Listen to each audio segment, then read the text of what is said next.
আসসালামু আলাইকুম। সাম্প্রতিক প্রশ্ন পর্ব কারেন্ট অ্যাফেয়ার্স আগস্ট 2025 এর চতুর্থ পর্বে আপনাকে স্বাগত।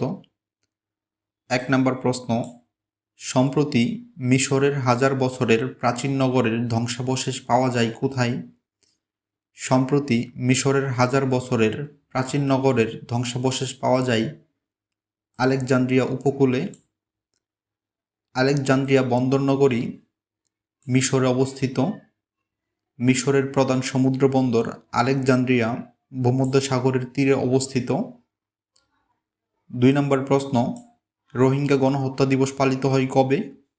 রোহিঙ্গা গণহত্যা দিবস পালিত হয় 25 আগস্ট।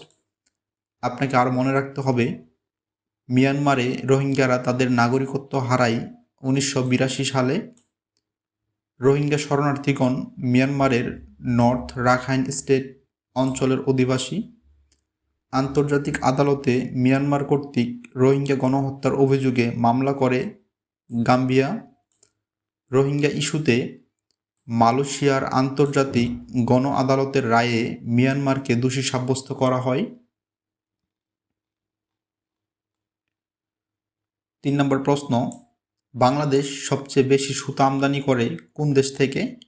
বাংলাদেশ সবচেয়ে বেশি সুতা আমদানি করে ভারত থেকে।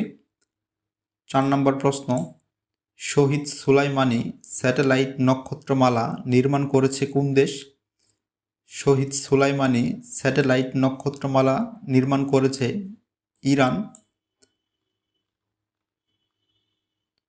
5 নম্বর প্রশ্ন, নবম টোকিও আন্তর্জাতিক আফ্রিকা উন্নয়ন সম্মেলন জাপানের কোন শহরে অনুষ্ঠিত হয়েছে?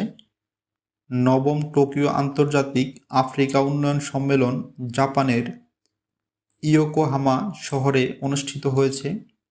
সম্মেলনের মূল প্রতিপাদ্য ছিল আফ্রিকার সঙ্গে যৌথভাবে উদ্ভাবনী সমাধান সৃষ্টি করা। 6 নম্বর প্রশ্ন, ওয়ার্ল্ড হিউম্যানিটারিয়ান ডে অর্থাৎ বিশ্ব মানবতা দিবস পালিত হয় 19 আগস্ট। বিশ্ব মানবতা দিবস এর মূল প্রতিপাদ্য ছিল জলবায়ু সংকটে সম্মুখ সারির মানবিক যোদ্ধারা। 7 নম্বর প্রশ্ন, মালবর্গ দুর্গ কোথায় অবস্থিত? মালবর্গ দুর্গ পোল্যান্ডে অবস্থিত। মালবর্গ দুর্গ পোল্যান্ডের নোগাত নদীর তীরে অবস্থিত। মালবর্গ দুর্গকে 1997 সালে ইউনেস্কো বিশ্বের ঐতিহ্যবাহী স্থান হিসেবে স্বীকৃতি দেয়। 8 নম্বর প্রশ্ন, সম্প্রতি মধ্যপ্রাচ্যের কোন দেশ বিনিয়োগকারীদের জন্য গোল্ডেন ভিসা চালু করেছে? সম্প্রতি মধ্যপ্রাচ্যের ওমান বিনিয়োগকারীদের জন্য গোল্ডেন ভিসা চালু করেছে। 9 নম্বর প্রশ্ন, পেট্রোবাংলার তথ্য অনুযায়ী বর্তমান দেশে কয়টি গ্যাস ক্ষেত্র রয়েছে?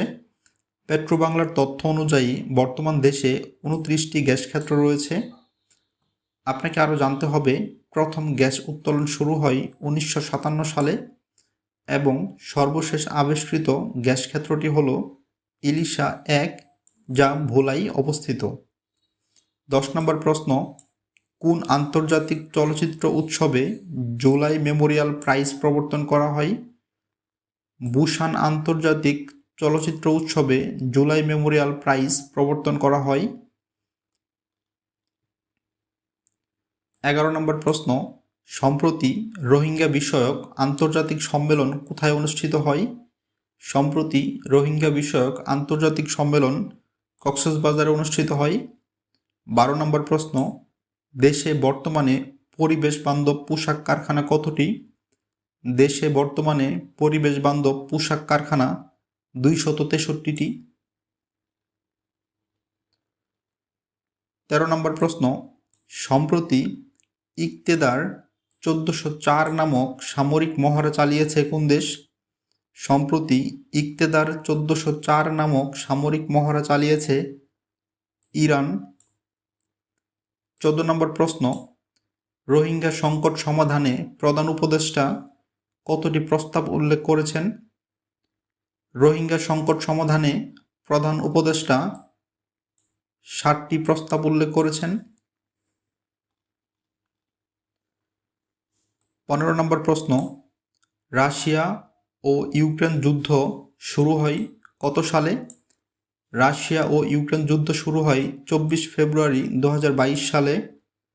16 নম্বর প্রশ্ন, ডেঙ্গু সংক্রমণে দক্ষিণ এশিয়ায় সর্বোচ্চ মৃত্যুহার কোন দেশে? ডেঙ্গু সংক্রমণে দক্ষিণ এশিয়ায় সর্বোচ্চ মৃত্যুহার বাংলাদেশে। 17 নম্বর প্রশ্ন, বাংলাদেশের প্রথম নারী শিক্ষা সচিব হিসেবে নিয়োগ পেয়েছেন কে? বাংলাদেশের প্রথম নারী শিক্ষা সচিব হিসেবে নিয়োগ পেয়েছেন রেহানা পারভিন। 18 নম্বর প্রশ্ন, অগ্নি-5 কি? অগ্নি-5 হচ্ছে ব্যালিস্টিক ক্ষেপণাস্ত্র।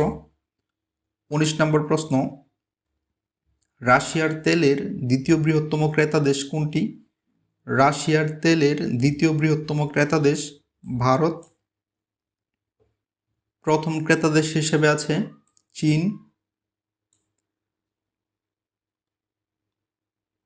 20 নম্বর প্রশ্ন, আরসা কোন দেশের সশস্ত্র গোষ্ঠী?